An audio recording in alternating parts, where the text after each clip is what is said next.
हाँ जी, देखिए हम लोग सेकेंड नंबर का क्वेश्चन कर रहे हैं। सेकेंड नंबर का क्वेश्चन क्या दे रखा है, बोल रहा है कि निम्न चित्र में एक धारावाही फ्रेम ABC समबाहु त्रिभुज की आकृति में दिखाया गया है। त्रिभुज की भुजा की लंबाई a है तथा इसमें I एम्पियर की धारा प्रवाहित हो रही है। त्रिभुज के केंद्र पर चुंबकीय क्षेत्र की तीव्रता का मान ज्ञात कीजिए। ये हमारा क्वेश्चन है। क्वेश्चन आप बोर्ड पे देख लीजिए। देखिए यहाँ पर बोला गया है कि एक समबाहु त्रिभुज है। जैसे ये देखिए, ये एक समबाहु त्रिभुज है, ये दिया गया है। और यहाँ पर हमसे बोल रहा है कि इसमें I धारा प्रवाहित हो रही है। और इसमें अगर बात की जाए तो हमें समबाहु त्रिभुज की जो भुजा की लंबाई है वो a है। हमसे बोल रहा है कि सेंटर पर, इसके केंद्र पर चुंबकीय क्षेत्र की वैल्यू बताइए कितनी होगी। ओ पर चुंबकीय क्षेत्र कितना होगा ये हमको बताना है। हमारी बात ध्यान से समझिएगा। अगर हम कहें कि इस भुजा की लंबाई a है, इस भुजा की लंबाई अगर a है तो हमको इसके सेंटर से, एक्चुअली क्या है ये क्वेश्चन किस तरीके से सॉल्व किया जाएगा ये आप ध्यान से देखिएगा। जैसे इस तरीके से बनाएंगे, हमको केवल ये तार अभी देखना है। तो इस तार को आप देखिए कुछ इस तरीके से, ये तार है। हमको इस बिंदु पर मैग्नेटिक फील्ड यानी कि चुंबकीय क्षेत्र कैलकुलेट करना है। आप इस तरीके से जाएंगे और देखिए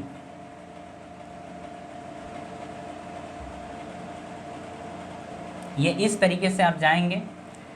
यहाँ पर देखिएगा हम लोग क्या करते हैं कि अगर आधा कर दें तो ये a/2 हो जाएगा, ये a/2 हो जाएगा और ये भी a/2 हो जाएगा। इसको a मान लीजिए, इसको b, इसको o और इसको m अभी मान लीजिए। हमको जो चाहिए, हमको OM चाहिए। और OM किसके बराबर मान लेते हैं, R के बराबर। मान लीजिए कि इस तार से ना जो O की दूरी है वो R है, यानी OM के बराबर है। अब देखा जाए अगर ये एक समबाहु त्रिभुज है तो कोण 60 बनेगा। अगर आधे पर से लेके जाएंगे तो ये 30 अंश आएगा। सेंटर पे जब इससे क्रॉस करते हुए, इसको काटते हुए लेके जाएंगे तो ये 30 अंश का कोण बनेगा। मतलब ये आपका बनेगा 30 डिग्री। हमको देखो ये लेंथ दी है, ए से एम तक की लेंथ a/2 दिया है। हमको r कैलकुलेट करना है। अब r कैलकुलेट कैसे होगा, ये लंब है और ये आधार है। लंब और आधार का रिलेशन tan में आता है। तो हम लिख सकते हैं यहाँ पे tan 30 और tan थीटा बराबर होता है लंब बटे आधार। लंब की बात करें तो ये r है और आधार की बात करें तो ये a/2 है, a/2।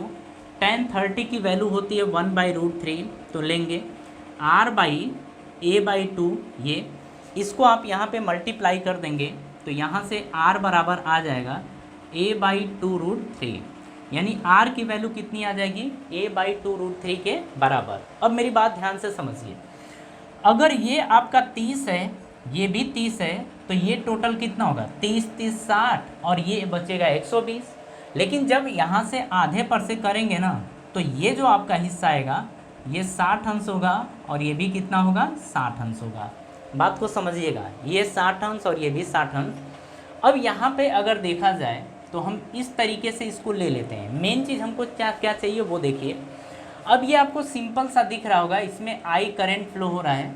इसके सेंटर से हम ले लेते हैं, ये R दूरी है, R दूरी पर एक बिंदु O है और O पर हमें मैग्नेटिक फील्ड कैलकुलेट करना है। अगर हम देखें कि इससे ये लाइन का कोण कितना है, 60 अंश।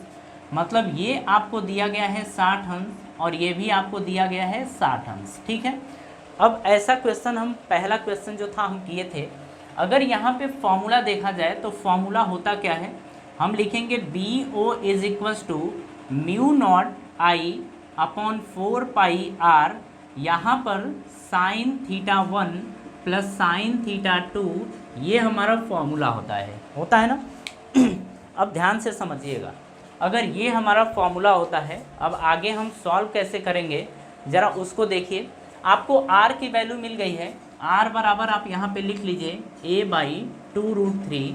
आपको r की वैल्यू मिल गई। इसको अब हटा देते हैं क्योंकि जितना चाहिए था उतना हमको मिल गया है। अब यहाँ पर वैल्यू पुट करेंगे, लिखेंगे BO is equals to μ0I/4π r की वैल्यू कितनी है, a/2√3, a/2√3 आपका ये आ गया। साइन 60 रखेंगे, sine 60 degree plus sine 60 degree, क्योंकि θ1 की भी वैल्यू 60 है और θ2 की भी वैल्यू 60 है। एक बार देखिए ये आपका ऊपर चला जाएगा, ऊपर चला जाएगा तो 2√3 बनेगा, म्यू नॉट आई अपॉन ये बनेगा 4πa, यहाँ पर ये बचेगा। अब यहाँ पर देखा जाए तो साइन 60 की वैल्यू होती है √3/2, यहाँ पर भी लेंगे √3/2, आप ये लेंगे। अब इसे सॉल्व करना है, किस तरीके से सॉल्व किया जाएगा ज़रा ये आप देखिएगा, बस इसी को सॉल्व करना है। जब इसी को सॉल्व करना है तो आप सॉल्व जल्दी से कर लीजिए।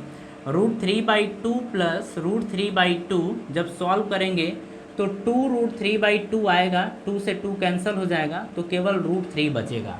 कहने का मतलब क्या है यहाँ पर कि आप 2√3 ये तो देख रहे हैं, लेकिन यहाँ से केवल क्या है √3, यानी कि √3 से आप मल्टीप्लाई कर दीजिए। यहाँ पर आपका mu not I upon 4πa आपका ये बन गया है। ज़रा यहाँ से √3 का √3 में मल्टीप्लाई करेंगे तो कितना आएगा, √3 का √3 मल्टीप्लाई करेंगे तो 3 आएगा, तो 3 2 जा कितना आएगा 6, और 6 mu not I upon 4πa आपका ये बन गया। बात समझ में आ रही है? तो 6 time mu not I upon 4πa ये आपका आ गया है BO, यानी कि सेंटर के ऊपर जो मैग्नेटिक फील्ड आएगा वो 6 time mu not I upon 4πa के बराबर आएगा। बात समझ में आ रही है? इतना आपका आएगा।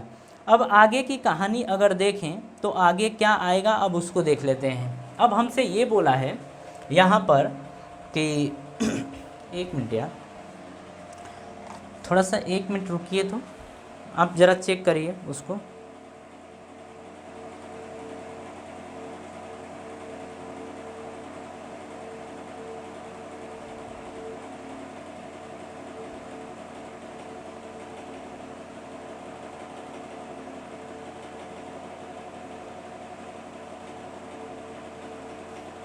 चलिए सब ठीक है, सब कुछ ठीक है। अब यहाँ पर हम लोग क्या करें कि नेट मैग्नेटिक फील्ड की बात करते हैं। मेरी बात ध्यान से समझिएगा। एक तार के कारण इस बिंदु पर जो मैग्नेटिक फील्ड आया है वो आया कितना है, 6 time mu not I upon 4πa के बराबर आया है। लेकिन अब बात कर रहा है हमसे कि तीनों तार के कारण कितना होगा, तो यहाँ पर हम लोग 3 से मल्टीप्लाई कर देंगे।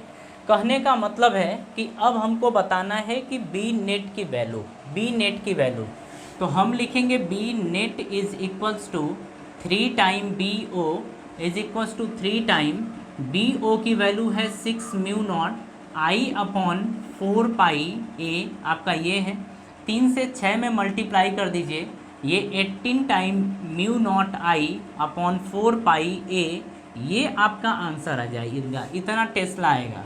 कहने का मतलब है कि इस समबाहु त्रिभुज के केंद्र पर जो मैग्नेटिक फील्ड यानी कि चुंबकीय क्षेत्र की वैल्यू आएगी वो 18 time mu not I upon 4πa के बराबर आएगा। बात समझ में आ गई? तो ये कॉपी कर लीजिए, अच्छा क्वेश्चन था।